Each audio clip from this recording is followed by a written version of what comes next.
Earlier this year, I, very much like a lot of creative artists, have felt this immense amount of pent-up energy and angst that even forced me to like change my environment and move rooms.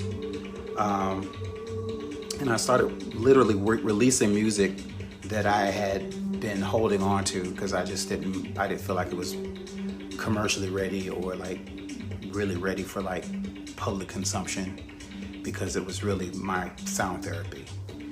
And I started creating these videos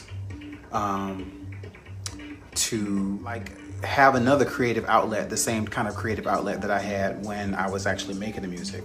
And the most interesting thing about it is that I challenge myself to stretch my boundaries of video production and audio production in new ways that I hadn't done before. And I used that time specifically because of what was happening in the world and all the stuff that was happening around the world. I used that time specifically to like create and then kind of like create a little bit of a distraction for myself so that I wasn't like completely consumed by the news, completely consumed by what I was seeing in social media or what I heard on NPR or, you know, in the radio or whatever. And I started creating my own version of a little bit of a distraction. And the project is called The New Adventures of ProfessorClock. You probably saw a post on the wall. I know you may think like, God, this guy is like so weird. I don't understand why he's putting this weird stuff out. It's just visually assaulting and I don't understand where he's going with this. And it's just so deep, and like, there is a little bit of a rhyme to my reason with why I do this. I'm actually a storyteller, and I'm storytelling through sound design.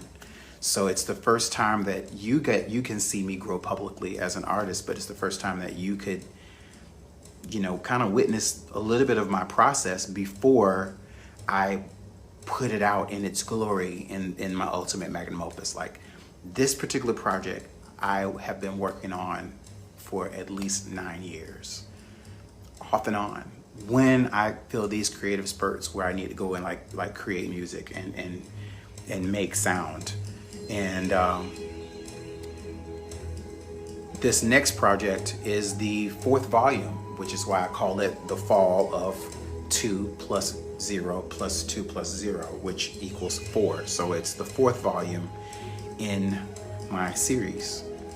The series is called The New Adventures of ProfessorClock, and it tells of the story of a person who was on the earth during the great Library of Alexandria burnings, at the onset of the burnings. So he was there at the beginning when they first started, and he arrives in present day to, one, figure out why he can't go back, and 2, to warn us about what we actually really destroyed in that library. So it's based off of historical fiction. It's my version, and I'm writing this. It's a constant thing. I've been writing when you don't see me, when I'm not going live, when I'm not posting on social media, when I'm at home and I'm not working during the day. I'm writing, and I'm writing this story. But at the same time, the stuff that I write and these things that come to my head concerning this time travel are based on my research and what I know. They spawn questions, and they spawn like they spawn sound and music, and I can literally really almost hear all of the music in my head, but more of a symphony than anything. But visually, what I do is I take the components and I build the sound around it. Just like, you know, you gotta think about it. Like, okay, you watch a movie and you're watching this film. Who's the guy that's doing the sound to make the scene more impactful and more, you know, more intense? Who's that guy? that would be me in the sense, but this time I'm also the storyteller. I'm setting up a visual, you know, of what this is, this particular story. And I'm creating my own soundtrack to the story that I'm going to be telling. So the music that you're hearing now may not be what you actually hear when the movie's released, or when the biopic is released, or whatever it may be. It'll be a different version of it, but you get a chance to hear the early synthetic phase. And it is not Halloween music. It's not. I'm not in black and white because it's Halloween. Well, maybe. It is not a Halloween movie. It is not a Halloween soundtrack. It is the 4th volume to the story of the New Adventures of ProfessorClock. The 4th volume is called The Fall of 2020. It is technically fall, according to, you know, about a month or so ago. September 21st was the first day of the autumnal equinox. So I'm releasing music in the equinox during a Mercury retrograde, and I'm cleansing myself and doing what the song I released in the 90-second video that I put out earlier this week, actually on Sunday, is called Chronos Catharsis. And that Chronos is, by Greek mythology, he is time, Father Time. And then catharsis is the process of catharsis. You know, catharsis is purging. It's letting go of what doesn't serve you. So time and letting go of what doesn't serve you. Time and letting go of what doesn't serve you. Time and purging from what you won't need in this next phase, in this next transition. Time and letting go.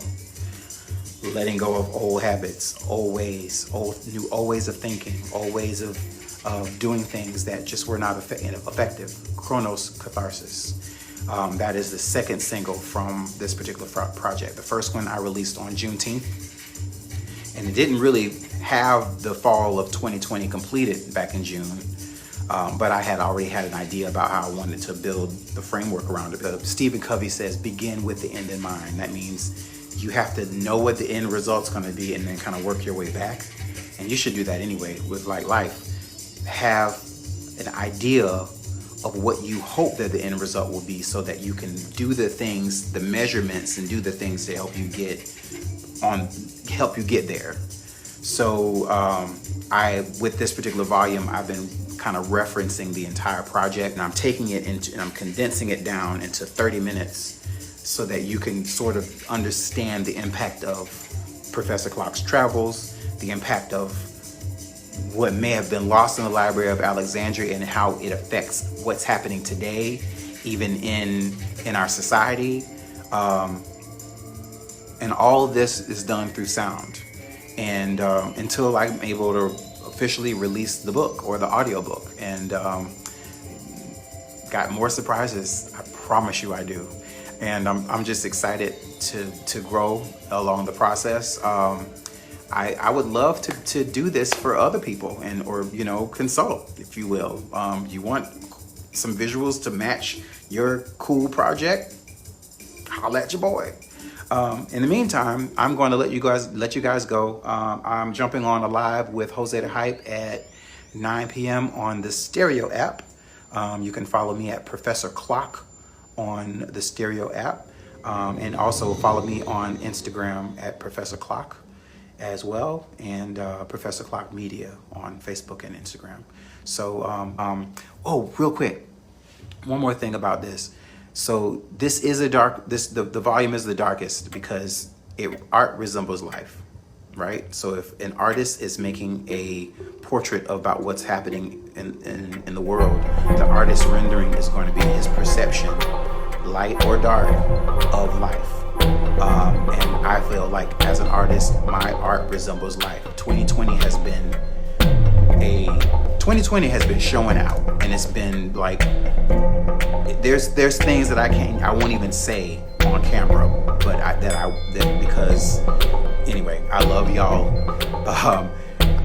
I've had my own personal demons to deal with and my own personal challenges, and I'm still going through them. And yes, we all need prayer, and I feel like I don't call people and say, oh, listen to me, you know, whatever's going on, because we all individually have our own stuff that we're dealing with. And sometimes those of us who are stronger may be able to hold you down when necessary, but I try to keep to myself. When I'm going through my stuff, I'm making music. I'm like this is me. Headphones on. What? Plugged in to the matrix. Time. Making music, and I know well what it is. I'm going to continue doing that, and I just want you guys to stick around for the journey. Go deep with me. Tune out the negative frequencies and listen to this music. I mean, this stuff I created because of grief, and I call it, they're my sonic sounds of solace. It's the music that makes me feel okay about a lot of stuff. And we're gonna be all right, but we got to remember to love each other. We got to remember to look after each other. We got to remember to not repeat history. Don't repeat history. Don't do it over. If you've done that already, why do you have to do it again? Unless it was great, unless it was fantastic, why do you have to repeat? The cover in this particular project, you see like a bunch of people on the front of the cover, and it's utter chaos. I can only imagine what was happening from this artist rendering of that period in time when the burnings officially started. What happened and what caused that chaos, and what was in this mammoth of a library in Egypt that they felt like they needed to burn down to the ground? What were they trying to hide? So those are the questions that the music, when you listen to the music, if you're a researcher like me, spend some time researching with the music. It's kind of cool. And you can kind of see my parallel. There's between sound design, mythology, and conspiracy theories. It's very weird. So go with me on the journey. I will be streaming on Facebook. I'll be streaming on Instagram, Twitch, and YouTube simultaneously. And I will also be on Adobe On, a surround sound immersive 30-minute concert called The Fall of 2020. Thank you guys so much for watching. I love you, and share this video with somebody that you think would like it.